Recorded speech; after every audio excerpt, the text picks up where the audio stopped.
Assalaamu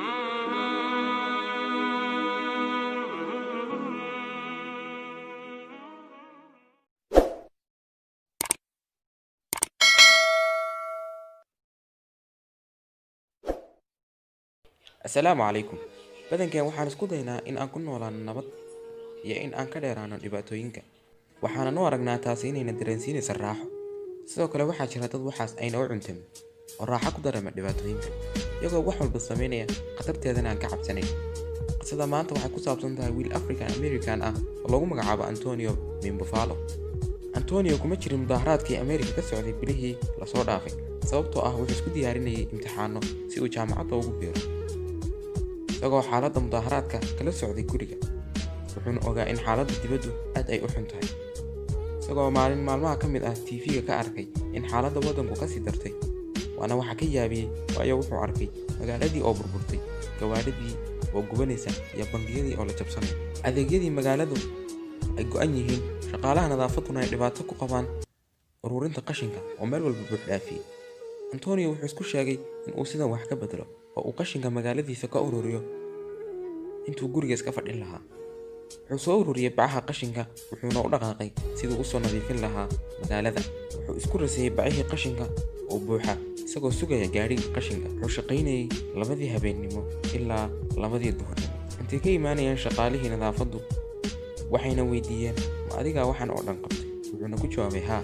Qaar ka mid ah shaqaalihii nadaafadda ayaa sawirro yaryar ka qaaday, wuxuuna iska tegay Antonio gurigiisii, wuxuuna iska seexday. Mana uusan filayn in uu soo kici doono maalinta labaad isagoo halyey ah oo sawirradiisii ay buux dhaafiyeen internetka, dadkuna ku sheekaysanayaan inankan magaalada hagaajiyey iyo ficnadiisa. Dadka arrintan cajabisayna waxaa ka mid ah wariye Maraykan caan ah oo lagu magacaabo Matt Block. Isagoo baadhay Facebookga Antonio, wuxuuna arkay sawir gaadhi qaali ah oo ah Ford Mustang iyo qoraal leh, waxay rajadaydu tahay inaan haysto gaadhigan. Wuxuu soo toosay aroortii isagoo Matt Block albaabka gurigiisa hor taagan, iyo weliba gaadhigii riyadiisa ahaa. Waxaana lagu wareejiyey furihii gaadhiga, Ford Mustang 2004. Wuxuu sheegay in uusan islahayn weligii gaadhigaas ayaad heli doontaa. Waxaanan Facebookga ku soo qoray 6 bilood ka hor si mustaqbal ahaan ah, laakiin xaqiiq ayay noqotay. Wuxuu sheegay inuu haysan jiray gaadhi hore, laakiin uu iibiyey si uu ugu bixiyo dawada hooyadiisii dhimatay 2018.